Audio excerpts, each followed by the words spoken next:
My favorite online science vlogger is German physicist Sabine Hossenfelder.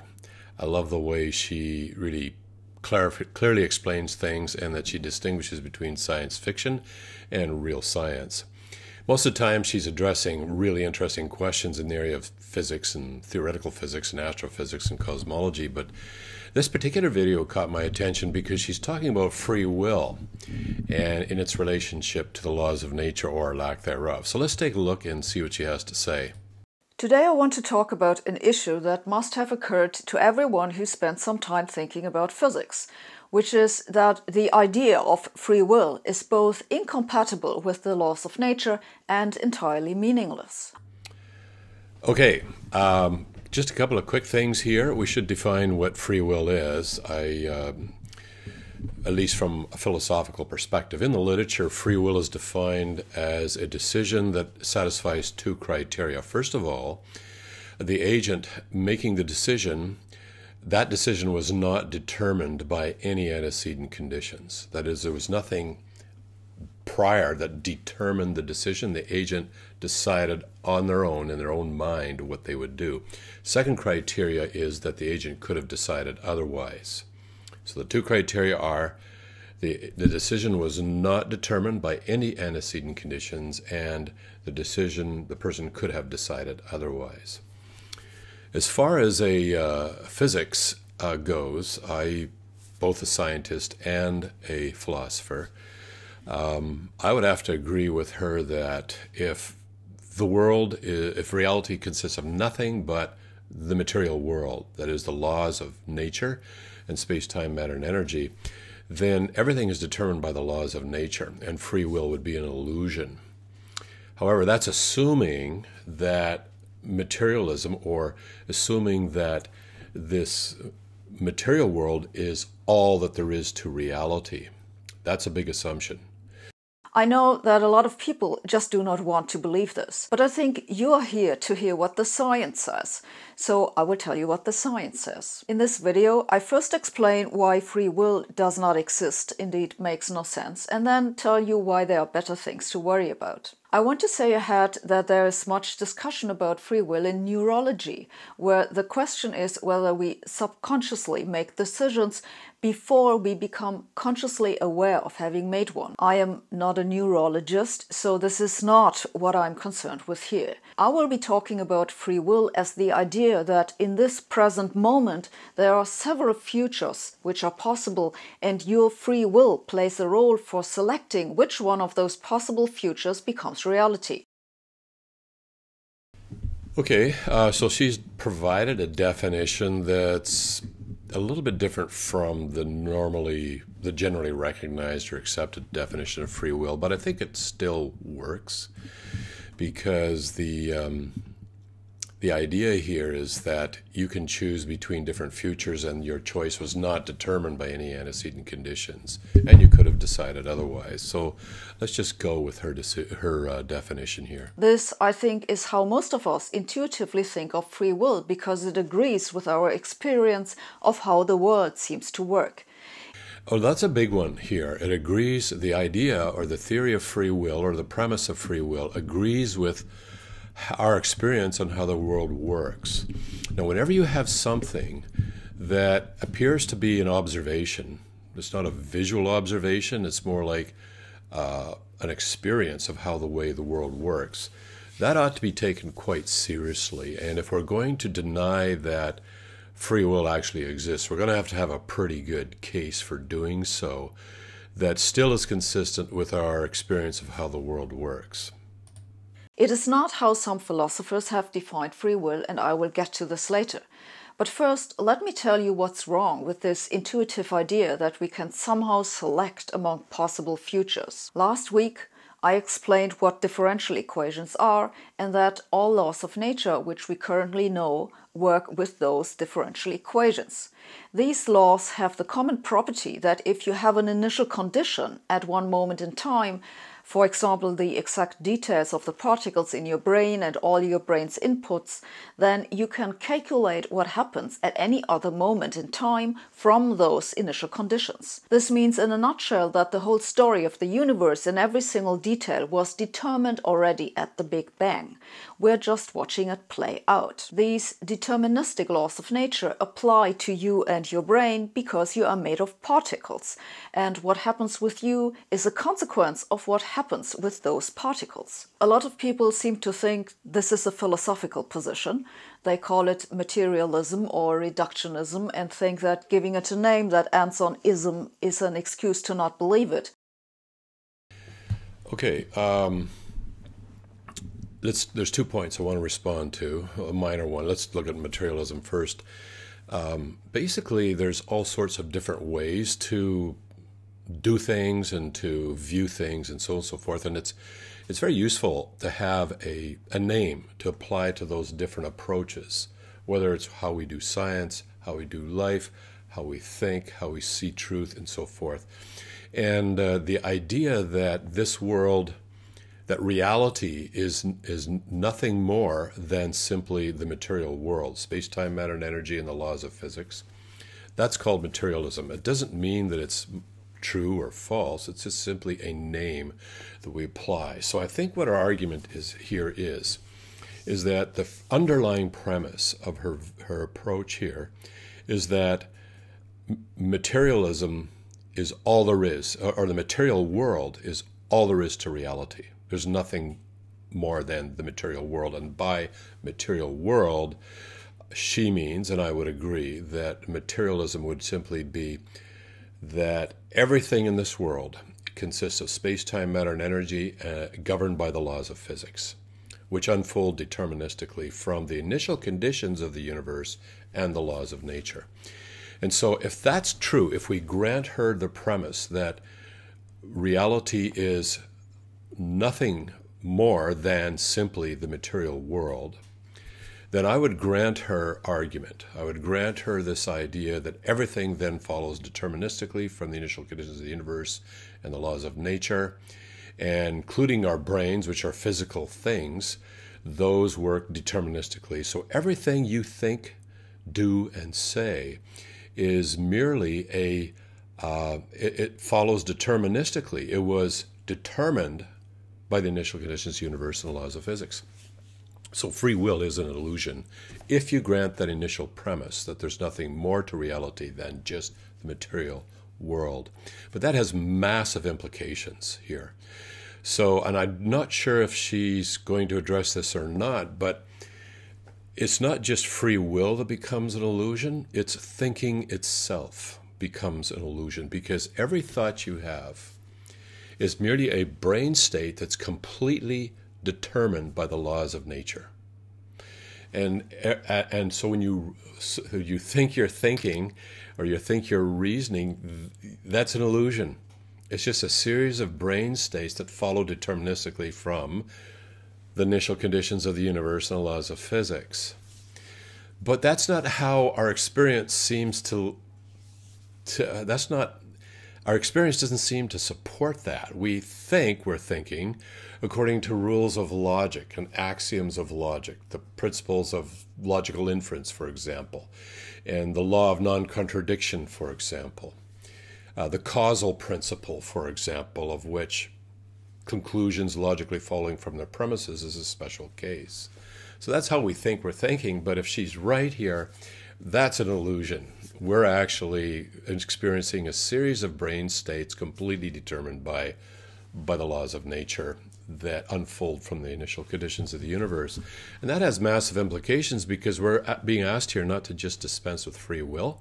We're asked to toss the idea that we're actually thinking about anything or presenting an argument. So let's continue on. Well, of course you can insist to just not believe reductionism is correct, but this is denying scientific evidence. We do not guess, we know that brains are made of particles, and we do not guess, we know that we can derive from the laws for the constituents what the whole object does. Again, she's right if we grant the initial premise, but I want to say something about the brain and the mind. If all we are is a body, and all our intellectual capabilities and decision-making, so forth, is summed up in a physical brain, then I think she's right. If, however, reality is not just the material world, but there's something non-physical out there, including the possibility that we have a mind that's distinct from the brain, and the mind interfaces with the physical world through the brain, then our decisions are not necessarily determined anymore by the laws of physics. Indeed, they can't be, if the mind can work independently of the laws of physics. So instead of the mind making decisions determined by physics, like the brain would have to do if that's all we had, instead the mind can make decisions that follow the axioms and principles of logic and rational thinking. It's one or the other. We're either thinking according to the axioms of logic, or our brains, we're not thinking at all. It's just a series of determined brain states.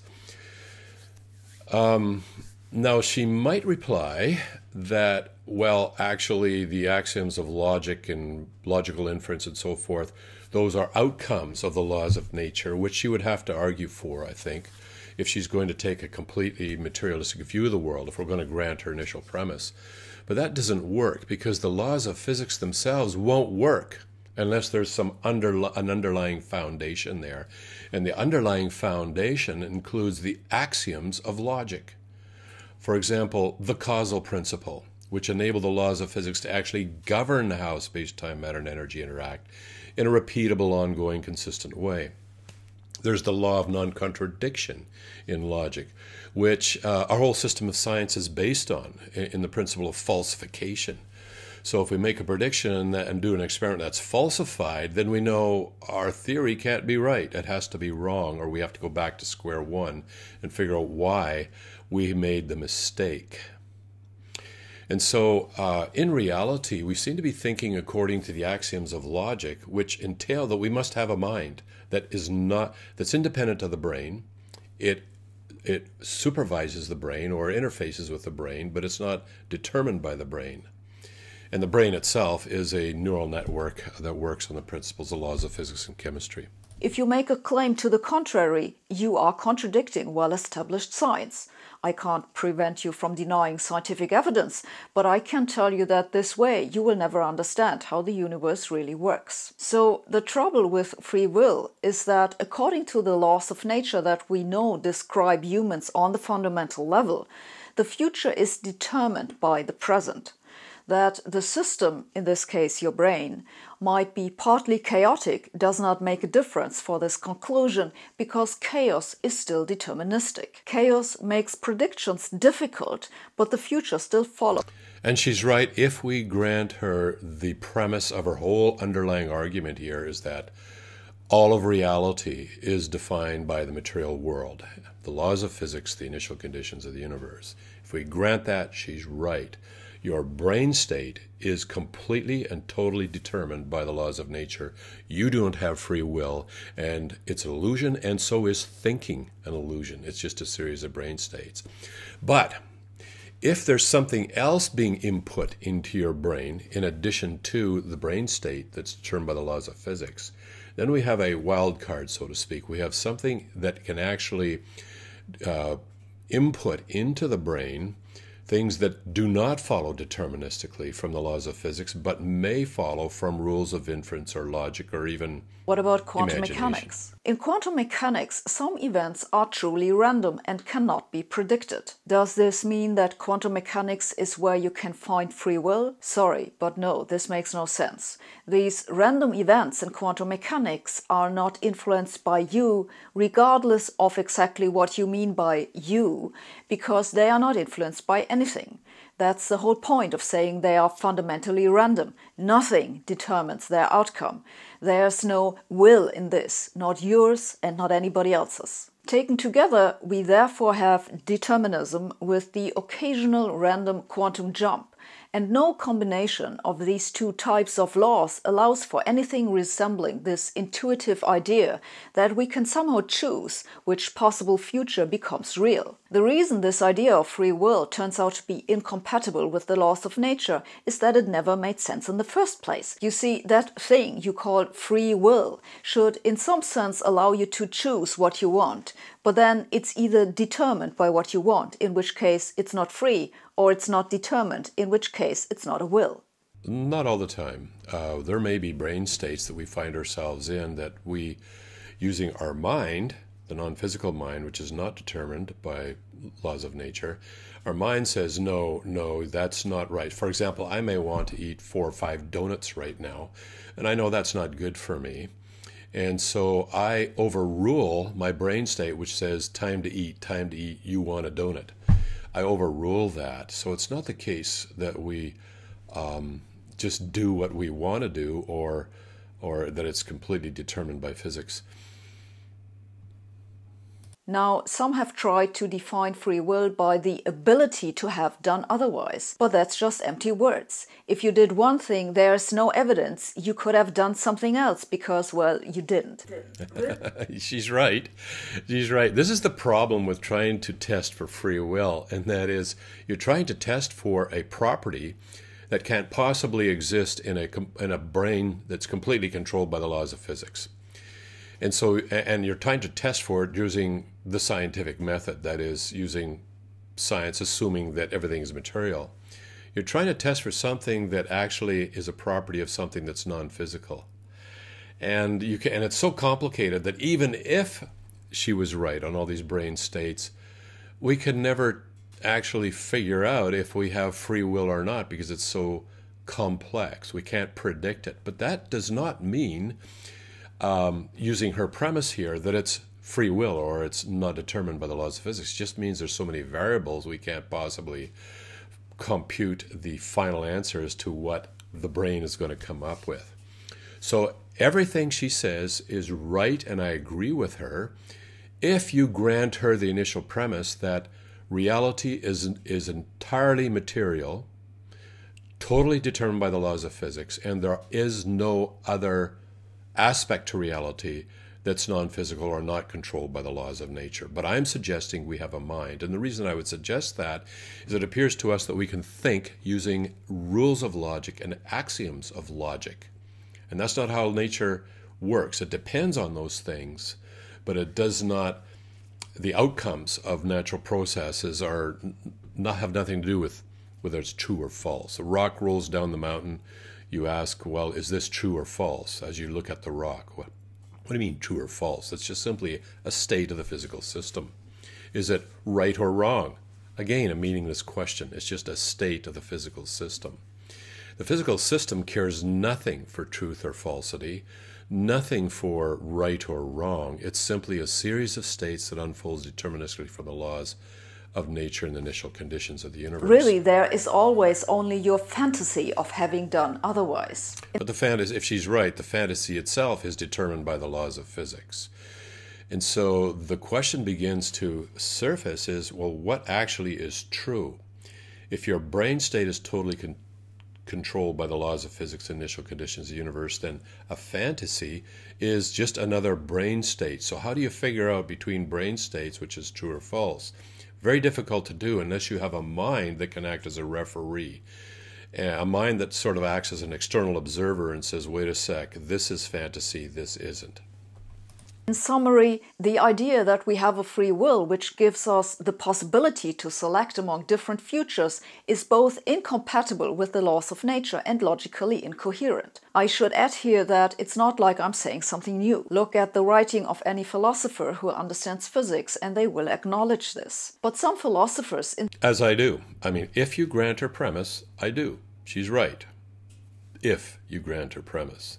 Insist they want to have something they can call free will and have therefore tried to redefine it. For example, you may speak of free will if no one was in practice able to predict what you would do. This is certainly presently the case, that most human behavior is unpredictable, though I can predict that some people who did not actually watch this video will leave a comment saying they had no other choice than leaving their comment and think they are terribly original. Okay, but there's no such thing as... original is just an illusion, Because if you grant her initial premise that all of reality is just material, and everything's controlled by the laws of physics, then what is original? It's every single brain state. Everything you think, do, and say and type in the comments is completely determined by the laws of physics and the initial conditions of the universe. So let's not worry about whether it's original or not. So yeah, if you want, you can redefine free will to mean no one was able to predict your decision. But of course, your decision was still determined or random. And she's right again if you grant the premise. She's right, and I agree. Others have tried to argue that free will means some of your decisions are dominated by processes internal to your brain and not by external influences. But of course, your decision was still determined or random, regardless of whether it was dominated by external or internal influences. I find it silly to speak of free will in these cases. Yeah, if you grant the premise, it is silly to speak of free will, but it's also silly to think you're thinking. And what I see going on here, and what I appreciate and really enjoy about Sabine Hossenfelder, is that she thinks, and she thinks logically. And her whole argument is a logical argument. But if she's right, it's just another series of brain states determined by the laws of nature. And so, if we're going to grant her this idea that free will is an illusion is actually silly, we have to grant that thinking is silly too. Rational thinking is silliness.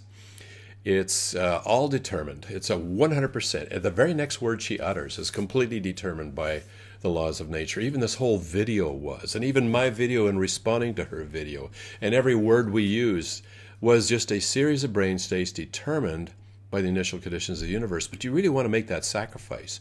Do you really want to abandon this idea that we can think according to rules of logic and axioms of logic and sort of supervise our brain to see if it's in the right state or not? Maybe it's going in a direction that's not really, when we look at the future, we analyze the future or we imagine the future, it's not going in a good direction. Do you really want to toss thinking? I also find it unenlightening to have an argument about the use of words. If you want to define free will in such a way that it is still consistent with the laws of nature, that is fine by me, though I will continue to complain that's just verbal acrobatics. In any case, regardless of how you want to define the word, we still cannot select among several possible futures. This idea makes absolutely no sense if you know anything about physics. 100% agree. If you grant the initial premise. What is really going on if you are making a decision is that your brain is running a calculation, and while it is doing that, you do not know what the outcome of the calculation will be. Because if you did, you wouldn't have to do the calculation. So the impression of free will comes from our self-awareness that we think about what to do. Two problems right there, self-awareness and the word think. What is self-awareness? To try and explain self-awareness as a brain state completely determined by the laws of physics, the initial conditions of the universe, she's got a lot of work to do there. But if you have a mind that is capable of sort of observing the way your brain behaves and your body behaves and inputting into your brain and ruling, basically presiding over your brain and inputting into it, so it's not just physics anymore, but it's decisions being input into your brain as well by the mind, then thinking does make a lot of sense, and so does self-awareness. There's an ability to be able to sort of observe ourselves from external coordinates, so to speak, figuratively speaking. Combined with our inability to predict the result of what we are thinking before we are done. Well, that's an interesting concept. Predict the result of your thinking before you're done. Basically, if you're thinking logically or rationally, or at least trying to, you're going to come up with a decision that has been processed. And predicting what that decision will be, you can make some a priori predictions, but you're predicting something that has not yet occurred. It's not yet determined. And so that's why it's really difficult. But if it's completely determined already according to her premise, then predictions would be a lot easier, albeit extremely complex, and maybe we'll never be able to process that many variables and equations simultaneously.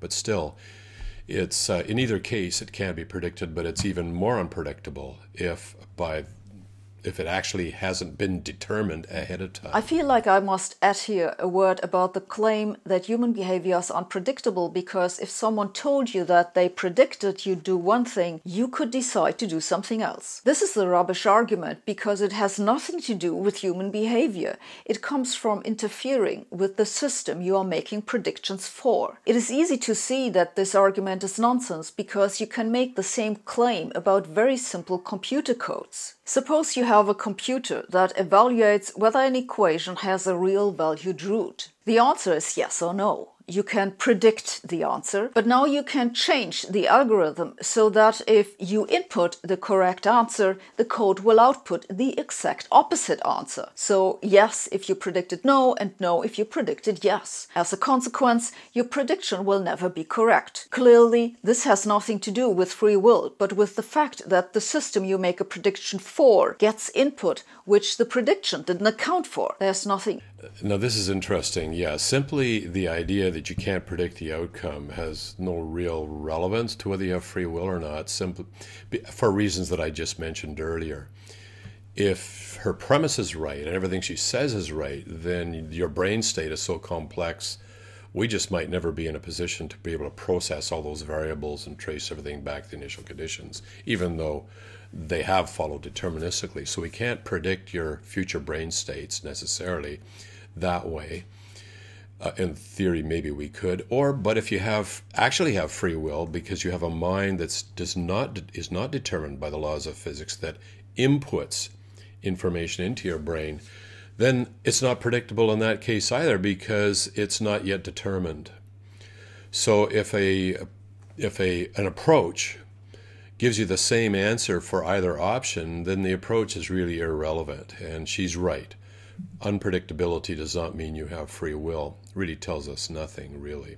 Input which the prediction didn't account for. There's nothing interesting going on in this argument. Another objection that I've heard is that I should not say free will does not exist because that would erode people's moral behavior. The concern is, you see, that if people knew free will does not exist, then they would think it does not matter what they do. This is of course nonsense. If you act in ways that harm other people, then these other people will take steps to prevent that from happening again. This has nothing to do with free will. We are all just running software that is trying to optimize our well-being.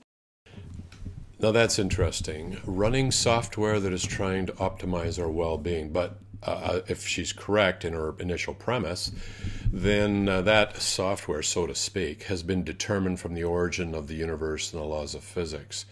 Somehow, way back there was the conditions such that a particular species on a random planet somewhere on an unknown galaxy would eventually run this so-called software that optimizes its well-being. And that does strain credulity a little bit. Why this particular species and not that one, which, there's a lot of animal life that where it's simply the dominant win and spread their genes. The rest are out of luck. Optimize the well-being. That's interesting. A lot of work would be required there. On the other hand, if we have a mind that's capable of analyzing our state of affairs and our civilizations and looking at the past, imagining the future and doing those sorts of analyses, then maybe it is possible that we can come up with unwritten rules of conduct that actually do maximize our flourishing, albeit maybe they'd be at the expense of the environment sometimes, and this is what we're seeing. If you caused harm, you are responsible, not because you had free will, but because you embody the problem, and locking you up will solve it. Yeah, well, that's kind of true. If you're determined and you see a criminal or a person who does bad things, that was determined from the origin of the universe. So your neural network might respond in a way that we've got to stop that threat.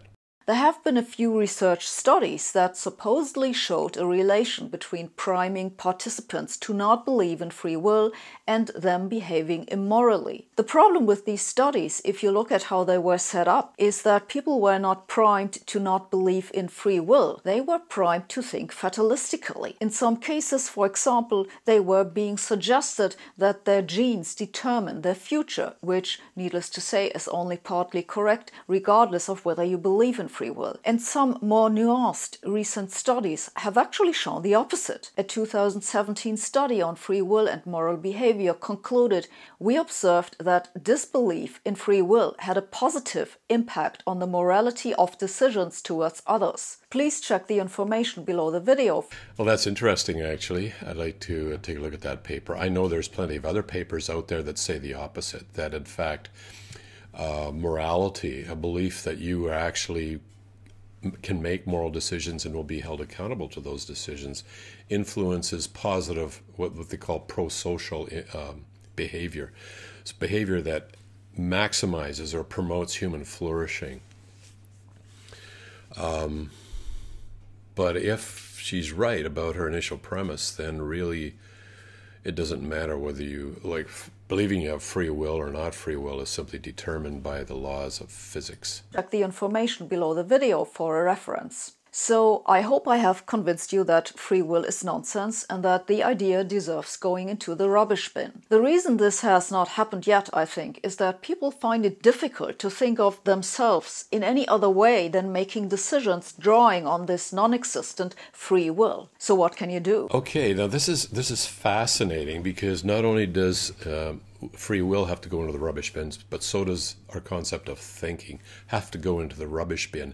And we have difficulty with that because our experience says, well, we are actually thinking, and we do make decisions. So you have a choice here. Number one is you can grant the premise of that all of reality is nothing more than simply the material world, completely determined by the laws of nature and the original conditions of the universe. You can grant that, in which case into the rubbish bin goes the idea of free will and of thinking, self-awareness. It's just nothing but brain states that are completely determined. But if your experience contradicts somebody's argument here, and this is an argument that does have a premise that is simply asserted, nothing more to reality than the material world. If your experience contradicts an argument, then it might be the case, she's arguing that your experience is a complete facade. It's an illusion of thinking and making decisions, free decisions. So there you see a contradiction. You have to make a choice. Either the argument is flawed, and in this case I would say it's the first premise, or we actually do have a mind that is independent of the brain, inputs information into the brain, and therefore can interface with the physical world. We can interface with the physical world through our brain and our body. We can actually think, in other words, according to rules of logic, axioms of logic. So our decisions are either determined by the laws of nature, if she's right, or they're determined by, hopefully, rules of logic and rational inference. Now, we may make a lot of mistakes there, because we do get feedback from our body as well. So that's a two-way thing. I want a pile of donuts to eat right now. That's going to influence my decision, but I can actually override that decision with my mind and just say no to the body and to the brain state that says time to eat donuts now. I can override that. So what we have here might be actually evidence for the existence of a mind, the existence of a soul, so to speak, which philosophically I'm defining as the mind. Your whole experience points to the existence of a mind. But if she's right, if you ask her why she decided to make this video, she might give you reasons why she decided. That would be an incorrect answer. The correct answer would be to describe the brain state she was in, which would be a complex set of equations of physics and chemistry, and then how all those inputs were determined by other equations that were prior to that go back in a causal chain all the way back to the initial conditions of the universe. That would be the correct answer as to why she made the video. But I doubt she really believes that. Well, maybe she does. I don't know. But I would say she made the video because she was thinking according to logical and rational lines that if we grant this premise of materialism, then this is what follows. And if you grant that premise, she's right. But you have to pay an enormous price for that. You have to go into the rubbish bin, goes this idea that you can actually make decisions, free decisions, and that you can actually think according to the axioms of logic. You're not thinking if she's right. You're experiencing a series of completely determined brain states. And even thinking that you're observing yourself experiencing these things is just part of the brain state that's completely determined by physics as well. So C.S. Lewis, in his book Miracles, put forward an argument for the existence of something that was not natural, something that was not controlled by the laws of physics. And his evidence, so to speak, was our ability to think rationally or logically, according to axioms of logic that determine the outcome, the decision, not laws of physics that determine the decision. And this gives us the ability to worry about things like truth and falsity, right and wrong, which are just rubbish bin ideas if you grant her premise here of materialism. Sometimes it's hard to see the forest because there are so many trees in the way. We see all the trees around us and we just don't realize we're in a forest. And in this case, I think our ability to think and make decisions is so obvious to us and so prevalent in our lives that we don't actually see the implication. We don't see the implication that, wow, our experience tells us we have a mind and that this argument contradicts that, so there must be a fundamental flaw in the argument, and I would suggest it's the underlying premise that all of reality is nothing more than the material world controlled by the laws of physics. So we have to make a choice, I guess, which way we'll go. But normally when we see a contradiction, we would go with the one that has the greatest explanatory power, and that is that we actually have a mind that can think and make decisions. I would really appreciate it if you would let me know if there are other videos that you would like to see me comment on. So if there are, please put that in the comments below. Bye for now.